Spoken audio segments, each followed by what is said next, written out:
إن تمسكتم به لن تضلوا بعدي أبدا.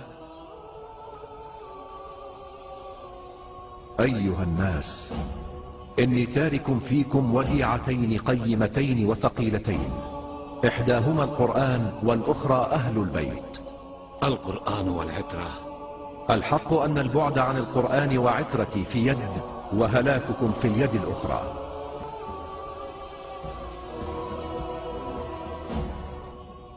الله مولاي وأنا مولى المؤمنين،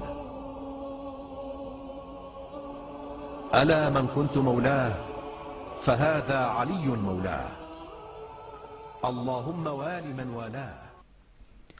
الميزان. أعوذ بالله من الشيطان الرجيم. بسم الله الرحمن الرحيم. In the name of Allah, the Beneficent, the Merciful. People often take the name of one of their great and powerful personalities at the time of doing or beginning a work. By this association, it is believed the work would achieve success, greatness, and blessings, or that it would be a memorial to keep the named one's memory alive forever. This is also observed in naming a child, a project, a house, or an association. They give it the name of a deeply loved or highly respected person so that his name would continue in this form. For example, a man names his son after his father in order to perpetuate the father's memory. This verse runs on the same line. Allah began his speech with his own name. Great is his name, so that the ideas taught in this chapter be stamped by it and be associated with it. Also, it teaches a lesson to mankind, showing them the perfect manner of starting all their tasks and actions. It guides them to put the stamp of the divine name on all their activities, doing every work for the sake of Allah, associating it with His good names and attributes. In this way, that action would neither be rendered null and void, nor remain incomplete. It has been started in the name of Allah, and negation and annihilation cannot reach that sacred name. Allah has declared variously in the Quran that what is not for His person must perish, is in vain. He will proceed to the deeds not done for His sake, and shall render them as scattered floating dust. He shall forfeit what they have done, and shall nullify their deeds, and that nothing shall remain except His honored person. Therefore, what is done for the sake of Allah and performed in His name shall continue and will not perish. Everything, every work, and every affair shall have its share of eternity, as much as it is related to Allah. It is this reality that has been hinted at in the universally accepted tradition of the Prophet. Every important affair not begun with the name of Allah shall remain incomplete. The word abtar, translated here as incomplete, means a thing whose end is cut off, an animal whose tail is severed. The preposition be, which means in and with, in the phrase Bismillah, in the name of Allah, is related to the implied verb I begin. This verse, at this particular place, begins a speech which is a single action. This singleness comes from the singleness of its meaning, that is, the meaning intended to be conveyed, the aim and purpose of the speech. Allah has mentioned the purpose for which His speech, the whole Quran, has been revealed. Indeed, there has come to you a light and a clear book from Allah. With it Allah guides him who follows His pleasure into the ways of safety. Surah 5, Ayah 15-16. There are other verses which show that the aim with which the book, the speech of Allah, has been sent down is the guidance of the people. Therefore, the full import of the sentence would be as follows. The guidance, total guidance, is begun with the name of Allah, the Beneficent, the Merciful. He is Allah, whom the servants return to. He is beneficent, who has opened the way of His all-encompassing mercy for believers and disbelievers alike, the mercy which provides them all that is necessary and good for their existence and life. He is merciful, who has reserved his special mercy for the believers, the mercy which ensures their happiness in the life hereafter and their nearness to their Lord.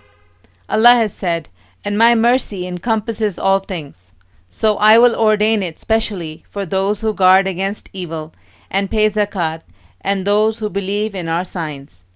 Surah 7, Ayah 156.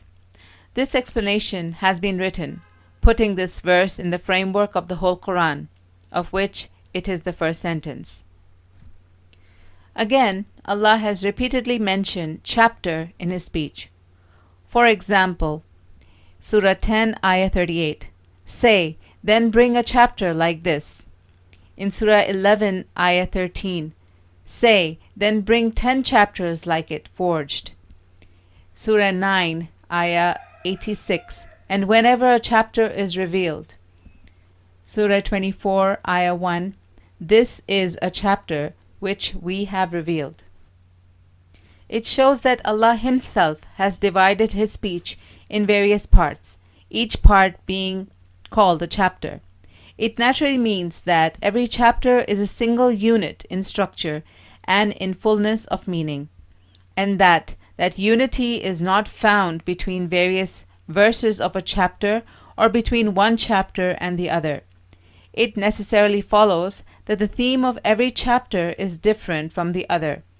Every chapter is revealed with a certain aim in view, and when that aim is achieved, the chapter comes to its end. Therefore, the verse, "In the name of Allah, the Beneficent, the Merciful," coming at the beginning of every chapter, refers to the particular theme of that chapter. Accordingly, this verse at the beginning of this chapter of the opening, or Al-Fatiha, refers also to the theme of this chapter. It appears from its semantic flow that its purpose is to praise Allah and to pledge the believer's servitude, declaring that he worships only Allah and seeks help from Him only, and then to pray for divine guidance. This speech has been uttered by Allah on behalf of His servant, so that the servant may learn how, by repeating these words, he may show his gratitude to and servitude before Allah. This pledging of servitude is the important work which the servant of Allah intends to do, and which he begins in the name of Allah, the Beneficent, the Merciful. In this context, this verse would mean, "In thy name I pledge my servitude to thee." In this first verse of this chapter, therefore, the preposition in the name of Allah is related to the implied verb I begin, and the aim is to perfect the sincere servitude by addressing the pledge to Allah Himself. Some people have said that the implied verb is I seek help by, although this view is not objectionable, but I begin is more appropriate. The chapter explicitly seeks divine help, and thee do we beseech for help, therefore it is not necessary in the beginning. Al-Ism, from Bismil. Al-Ism, the name, is the word that points to the name, thing, or person. It is derived from Al-Sima, which means sign or identifying mark, or As-Sumu, which means height and eminence. In any case, it is the word by which an individual, thing, or person is spoken of or spoken to. Naturally, it is other than and separate from the name thing. The following is a sample of the academic exercises so much loved by the ancients. There is a name that means the person himself seen in the light of an attribute. Such a name is not separate from the name person. It is the person himself. The word Al-Alim, or the knower, one of the divine names, points to the person of Allah as seen in the light of His attribute of knowledge. At the same time, it refers to Allah who cannot be known except by one or the other of His attributes. Let us explain this matter in another way. Name points to the named person. Likewise, the personal traits and characteristics point to the holder of these traits and characteristics. In this way, we may say that the personal traits are the names of the person concerned. Name, accordingly, can be of two kinds, in words and in substance. The direct name is of the second type, that is, the personal trait that points to its own subjects. For example, the knowledge that points to Allah, the holder of the knowledge. And the word al-alim, the knower, is in reality an indirect name. It points to the direct name, that is, the attribute of knowledge, which in its turn directly points to its holder, that is, Allah.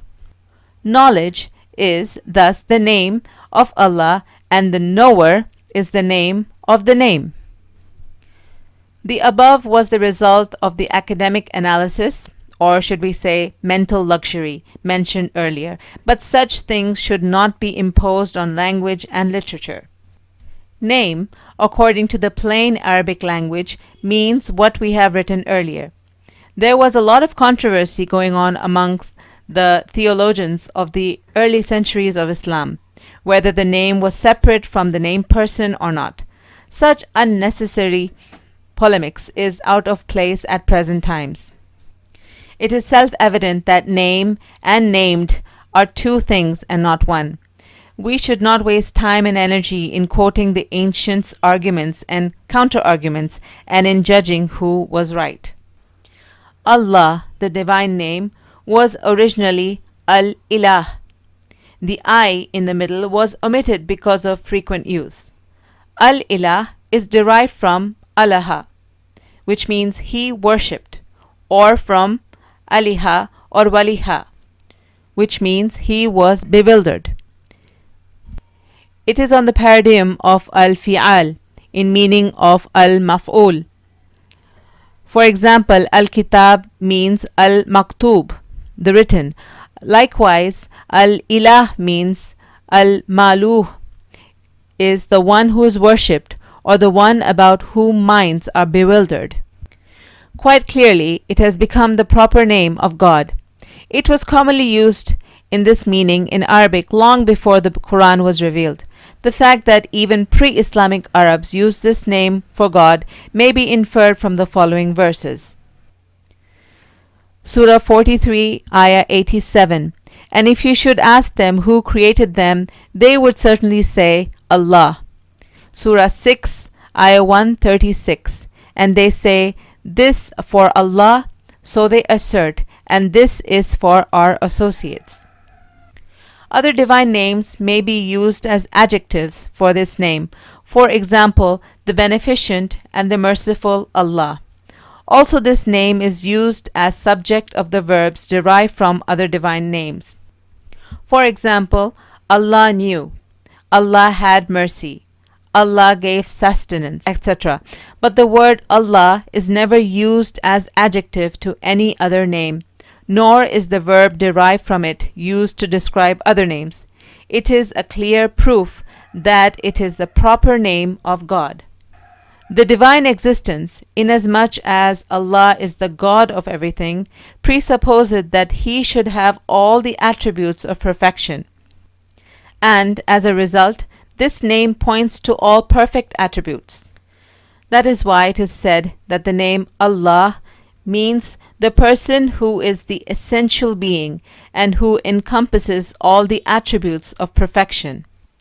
But the fact is that it is the proper name of God, and no other meaning except that related to worship or bewilderment has been taken into consideration here. Ar-Rahman Ar-Rahim, the beneficent, the merciful, are two adjectives derived from Ar-Rahma, which means mercy. When you see someone suffering from a deficiency which he cannot remove by himself, the reaction which you experience and which tells you to provide him with what he needs in order to make up his deficiency is called mercy.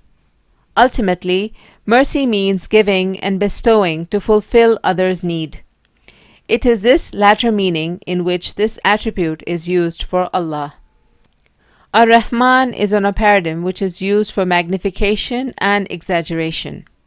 Ar-Rahim is a paradigm of as-sifatul mushabbaha, perpetual adjective, inseparable attribute. Therefore, Ar-Rahman, translated here as the beneficent, relates to that all-encompassing mercy that is bestowed upon the believers and the unbelievers alike. It is used in the Quran mostly in this meaning. Allah says in Surah 20, Ayah 5, "The beneficent God is firm in power." And in Surah 19, verse 75, "As for him who remains in error, the beneficent God will surely prolong his length of days." Ar-Rahim, translated here as the merciful, on the other hand, is more appropriate for that mercy which shall remain forever, the perpetual inexhaustible mercy that shall be bestowed on the believers in the life hereafter. Allah says in Surah 33, Ayah 43, "And He is merciful to the believers." And in Surah 9, Ayah 117, "Surely to them, the believers, He is compassionate, merciful." That is why it is said that the mercy of Ar-Rahman is common for the believers and the unbelievers, and that of Ar-Rahim is reserved for the believers.